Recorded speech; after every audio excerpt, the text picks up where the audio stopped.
Porque essa imagem foi encontrada em 1717. E exatamente nessa mesma data foi fundada oficialmente a maçonaria na Inglaterra. Então é como se você traçasse uma reta e pudesse compreender ali a oposição daquilo que estava acontecendo na Inglaterra e daquilo que estava acontecendo no Brasil. A Inglaterra se apresenta, portanto, como o lugar que na ocasião estava justamente fomentando a nova ordem mundial. Tudo nasceu dali, tudo foi criado ali, por isso que a maçonaria se desenvolveu ali, porque justamente a partir do movimento anglicano eles colocaram para fora o Papa. Então podemos dizer que a Inglaterra foi o primeiro país, a primeira nação que cortou realmente a cabeça do corpo, separou a cabeça do corpo. Então foi por isso mesmo que ali na Inglaterra nasceu a maçonaria, porque ali já estavam muito bem instalados os judeus, já estava muito bem instalado o sistema financeiro que iria depois patrocinar todas essas guerras e todas essas revoluções.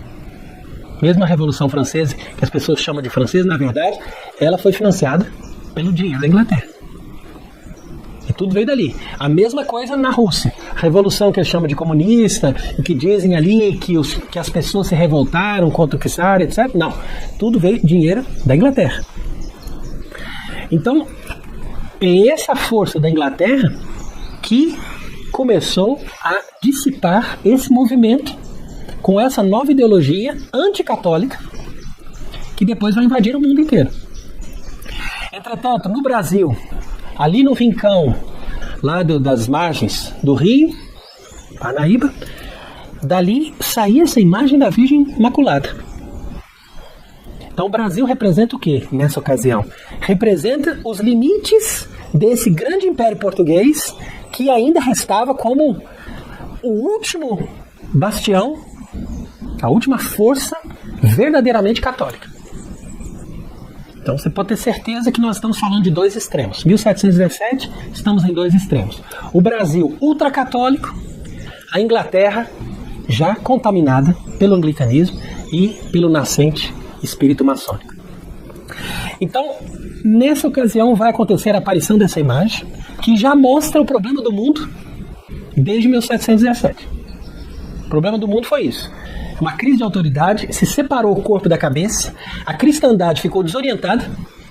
Por quê? Porque num primeiro momento se perdeu a conexão com o Papa, mesmo que ainda estava ali um verdadeiro Papa, mas cada vez mais esse Papa era mais desprezado, mais colocado de escanteio, e as pessoas já não davam mais importância para o magistério do sucessor de São Pedro. E foi justamente com o crescente espírito galicano, ou podemos dizer também crescente espírito de desprezo ao magistério e à autoridade do Papa, que nós fomos progredindo na instalação desta nova ordem, que foi instalada com sucesso, principalmente a partir da Segunda Guerra Mundial.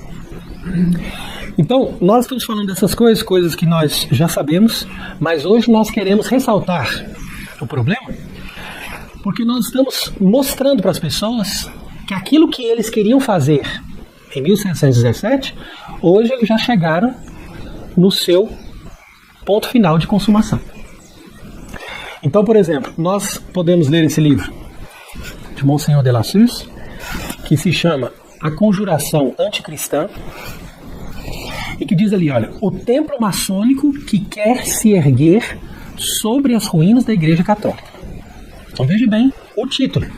Esse é um livro de 1910. E em 1910 ele está falando para nós que nós estamos nas ruínas da Igreja Católica, em processo de erguer um templo maçônico em cima. Não é ao lado não, é em cima. Eu acho muito interessante que as pessoas hoje em dia, com esse protestantismo que está se instalando aí para toda parte no Brasil, não querem ter imagem de forma alguma. Mas em todas as cidades, inclusive nessa, você entra, está lá o templo maçônico instalado.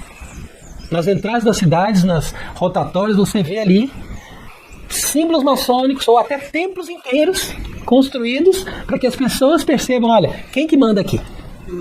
É a maçonaria. Em todos os lugares. Você pode ir para o lugar mais longe do Brasil, é ali que você vai ver a maçonaria instalada. Então isso aí não foi da noite para o dia. Isso foi um processo. Por quê? Porque eles sabiam que precisava não só dominar a Inglaterra, dominar a Europa, mas precisava também chegar nos últimos rincões daqueles lugares evangelizados pelos cristãos, pelos católicos verdadeiros, fiéis ao Papa. Então você veja que ali no século XVIII, eles já estavam fazendo guerra contra os jesuítas, expulsando os jesuítas do Brasil, da América do Sul, de todos os lugares. Por quê?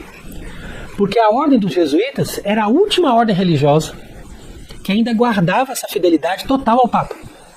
Os bispos já não tinham mais isso, e as outras ordens religiosas, por mais que elas ainda tinham uma fidelidade, elas já estavam muito debilitadas e destruídas. Então os jesuítas, que já constituíam um grande império, ali no século XVIII, tinham muitos colégios, tinham muita influência, e estavam sendo missionários nos países que estavam ali longe da Europa. E esses países longe da Europa, como o Brasil, ou outros países da Ásia, ou mesmo da África, eram ameaças para essa nova ordem. Por quê? Porque se os jesuítas conseguissem ali instalar verdadeiramente reinos católicos, eles não iam conseguir destruir o poder do Papa, porque mesmo que o Papa perdesse na Europa, ele ia ter lugares que ainda guardariam a verdadeira fé e a verdadeira autoridade católica. Então eles começaram a atacar para todo lado. Então você vai vendo o segmento desse processo, e justamente poucos anos depois, a partir de 1750, é que você vai ver se instalar no poder Marquês de Pombal. Quem foi o Marquês de Pombal? Foi um homem iniciado na maçonaria justamente na Inglaterra, quando ele era embaixador de Portugal ali em Londres. E esse homem volta para Portugal com todos esses poderes, com toda essa força, e com essa missão de destruir o reino católico que Portugal ainda guardava. Então, por isso que ele fez guerra contra os jesuítas, porque os jesuítas estavam muito bem afinados com o reino de Portugal em todas as missões que eles faziam no mundo inteiro, seja na Ásia, seja na América, principalmente, também na África. Então, a partir dali, começou realmente esse rompimento. Então, nós vemos que a coisa foi muito forte no sentido de destruir o poder do Papa, porque o poder, na verdade, dos jesuítas ou de outras ordens religiosas era o poder do Papa. E o poder do Papa é o poder do vigário de Cristo, portanto, o poder do próprio Cristo.